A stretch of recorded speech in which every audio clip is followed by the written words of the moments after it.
గ్రామాల అభివృద్ధిపై ప్రభుత్వం ప్రత్యేక శ్రద్ధ పెట్టిన వేళ తమ సమస్యలన్నీ పరిష్కారమయ్యాయని ఓ పల్లెవాసులు సంతోషం వ్యక్తం చేస్తున్నారు. నిధులకు కొరత లేకపోవడం సహా సర్పంచ్ కృషి కూడా తోడై పల్లెలో ప్రశాంతత నెలకొందని సంతృప్తి వ్యక్తం చేస్తున్నారు. అనంతపురం జిల్లా కంబదూరు మండలంలోని మొలకనూరులో రహదారులు, డ్రైనేజీ, తాగునీరు ఇలా అన్నీ సమకూరాయంటూ గ్రామస్తులు పేర్కొంటున్నారు. గ్రామంలో జనాభా 2500 కాగా కొన్నేళ్ల క్రితం తాగునీటి కటకటతో విలవిల్లాడిన పరిస్థితుల్ని వారు గుర్తు చేసుకున్నారు. ప్రభుత్వ నిధులను ప్రణాళికాబద్ధంగా వినియోగిస్తూ సర్పంచ్ వెంకటేశ్వర్లు సమస్యలను ఒక్కొక్కటిగా చక్కదిద్దారంటున్న పల్లె ప్రజలతో ఈటీవీ ఆంధ్రప్రదేశ్ ముఖాముఖి. మారుమూల గ్రామం ఇది. ఇక్కడ 470 కుటుంబాలు ఈ మొలకనూరు గ్రామంలో నివాసం ఉంటున్నాయి. దాదాపు 1370 ఓటర్లు ఉన్నారు ఇక్కడ. ఈ గ్రామంలో ప్రభుత్వ నిధులతో బురదమయంగా ఉన్న రోడ్లను సీసీ రోడ్లుగా మార్చారు. ఈ 5 సంవత్సరాల్లో అసలు భూగర్భ డ్రైనేజీ విధానాన్ని, తర్వాత ఈ సిమెంట్ రోడ్లను వీటన్నిటిని ఏర్పాటు చేసి గ్రామాన్ని అద్దంలా తీర్చిదిద్దారు. ఈ గ్రామంలో గతం ఎలా ఉండింది, ప్రస్తుతము ఈ అభివృద్ధి జరిగిన తర్వాత ఎలా ఉందని గ్రామస్తులను అడిగి తెలుసుకుందాం. ఇంతకు ముందు అయితే రోడ్లు చాలా అద్మానంగా ఉండేవి. ఏ ప్రభుత్వంలో వచ్చినా ఇంత నీట్గా రోడ్లు ఎప్పుడూ వేయలేదు. ఇప్పుడు మా ములకనూరు గ్రామంలో ఎక్కడ కాలు పెట్టాలన్నా సిమెంట్ రోడ్డు మీదే. గేట్లో నుంచి తిమ్మాపకొండ పైకి పోవాలన్నా కూడా సిమెంట్ రోడ్డు పైనే. ఇంతకుముందు మా ఇంటి దగ్గర గలీజ్ చాలా ఉండేది. ఇప్పుడు డ్రైనేజీలు చేసినారు. లోపల అండర్ గ్రౌండ్ మాదిరిగా టౌన్లో ఏ సిస్టమ్తో చేసినారో ఆ సిస్టమ్తో చేసినారు. ఇప్పుడు నీరైతే బయటకు వేస్ట్ నీళ్ళు అనేది రావు. తాగునీరు సమస్యకు పోతే ఇంక కొద్దివే లేదు మాకి. దీన్ని డైలీ 1.5 నుంచి బయటికి కూడా పోతున్నాయి నీళ్ళు. అంత సాయం చేసినాడు మా ఊరు సర్పంచ్. మీరు చెప్పండి అమ్మా, ఎట్లా ఉండింది ఇంతకుముందు పిల్లలు తిరగడానికి? కానీ ఉండలేదు సార్, ఇంతకుముందు కాలు పెడితే జాడతామనేది అట్లుండే. ఇప్పుడేం బాగా చేసినారు సార్. నీళ్లు తాగేదానికి కష్టంగా ఉండే. ఇప్పుడు సర్పంచ్ వచ్చినాక బాగా చేసినాడు. మాకు ఏం కష్టమేం లేదు. రోడ్ల గురించి, నీళ్ళ గురించి ప్రాబ్లం లేదు. 2000 మంది సార్ మా గ్రామ జనాభా.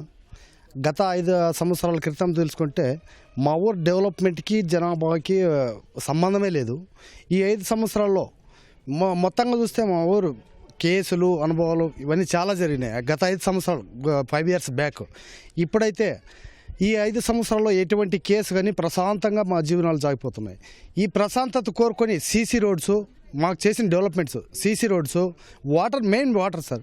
ఈ 5 ఏళ్ళకి గత 10 ఏళ్ల క్రితం కూడా వాటర్ కోసం చాలా ఇబ్బంది పడినారు. ఎస్సీ కాలనీలో సర్పంచ్ అనుకుంటున్నాం. ఇవన్నీ చాలా జరిగినాయి. కాకపోతే ఈ 5 ఏళ్ళలో సబ్సెంట్ వాటర్ సార్. మహిళలు చాలా ఇబ్బంది పడినారు.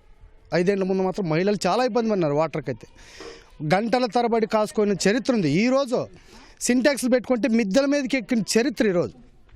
అంతవరకు డెవలప్ అయింది. ఆ సౌకర్యాలతో పాటు మా ప్రజల్లో ప్రశాంతత ఉంది. ప్రశాంతత మించిన సౌకర్యం ఇంకోటి కాదు. మాకు వాటర్ సమస్య అయితే చాలా పెద్ద సమస్యగా ఉండేది. మాకు కనీసం అంటే 2 కిలోమీటర్ల దూరం నుంచి వాటర్ తెచ్చుకునే వాళ్ళము. అలాంటి సమస్య ఏమీ లేకోకుండా ఈ ఊర్లో వాటర్ ఫ్లోరైడ్ ఎక్కువ ఉండి చాలా సమస్యలు, మోకాల నొప్పులతో చాలా ఇబ్బంది పడేవాళ్ళము. 2 కిలోమీటర్ల దూరం తిమ్మప్ప దేవాలయం ఉంది సార్. అక్కడ బోర్ వేసి అక్కడ నుంచి పైప్ సిస్టమ్ ద్వారా ఇక్కడ సర్పంచ్ గారు ఇక్కడ తెచ్చినారు సార్ ఊర్లో వరకు. అందరికీ కూడా మొత్తం బీసీ కాలనీకి సపరేట్ ఒక బోరు, ఎస్సీ కాలనీకి సపరేట్ ఒక బోరు, ఓసీ కాలనీకి సపరేట్ ఒక బోర్ వేసి ఇవన్నీ కాకుండా శ్రీరామరెడ్డి వాటర్ ఇక్కడ ట్యాంక్ నుంచి అందరికీ సప్లై అవుతుంది సార్. ఈ గ్రామంలో ఏమేమి అభివృద్ధి చేశారు? బాగా నీళ్ళకి చింత లేకుండా, బాగా ఎదారు లేకుండా నీళ్లు ఉన్నాయి. రోడ్లు బాగా బురద గిరిదే లేకుండా బాగుంది. మా ఊరు ప్రెసిడెంట్ వచ్చినాక నీళ్ళ కోసం ఎట్లా ఇబ్బంది పడుతుండ్రు? భారీ ఇబ్బంది, భారీ ఇబ్బంది. నీళ్ళే లేవు ఈ ఊర్లో.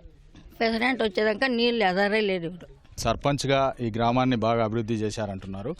మొత్తం మీద ఏ ఏ సౌకర్యాలు ఇక్కడ కల్పించారు, ఇంతకు ముందు ఉన్న సమస్యలు ఏంటి, ఆ సమస్యలను ఎలా తీర్చారు, ఎంత నిధులు వచ్చాయి ప్రభుత్వం నుంచి, ఆ నిధులతో ఎలాంటి అభివృద్ధి కార్యక్రమాలు చేశారు ఈ 5 ఏళ్లలో? ఈ 5 ఏళ్ళలో బాగా చేశారు సార్.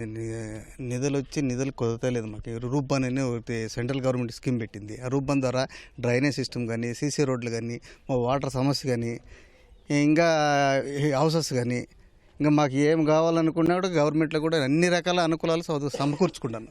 ఈ ఊరికైతే ఇప్పుడైతే ఇబ్బంది లేకుండా హ్యాపీగా ఉన్నారు, సంతోషంగా ఉన్నారు సార్. వాటర్ నీళ్ళు ఇంకా ఫిల్టర్ నీళ్ళు అవి కూడా వేసుకున్నాను సార్ నేను ఊర్లో. నాకు ఏ సౌకర్యం కావాలనుకుంటే ఆ సౌకర్యం అన్న గవర్నమెంట్లో అన్నీ కల్పించింది. అన్ని ఊరికి సౌకర్యాలు కలుగజేసుకున్నా. మొత్తం మీద ఎంత నిధులు ఖర్చు చేశారంటే ఇక్కడ దాదాపు 470 గృహాలు, కుటుంబాలు ఉన్నాయి. ఇక్కడ ఎంత నిధులు ఖర్చు చేశారు? ఈ గ్రామాన్ని రూపురేఖలు మార్చడానికి ఎలా ప్రయత్నించారు? సుమారు 4 కోట్ల దాకా నిధులు ఖర్చు చేసాము. డ్రైనేజ్ వ్యవస్థ కానీ, సీసీ రోడ్లకు కానీ ఇంకా చెక్క డ్యాములకు కానీ ఇంకా ఇక్కడ ముందు వాటర్ షెడ్ ఉండేది, వాటర్ షెడ్ ద్వారా బాగా డెవలప్ చేశాను సార్ ఊరు.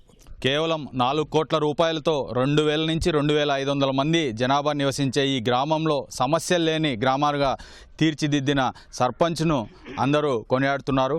కెమెరా పర్సన్ నారాయణతో లక్ష్మీప్రసాద్, అనంతపురం జిల్లా కమ్మదూరు మండలం నుంచి.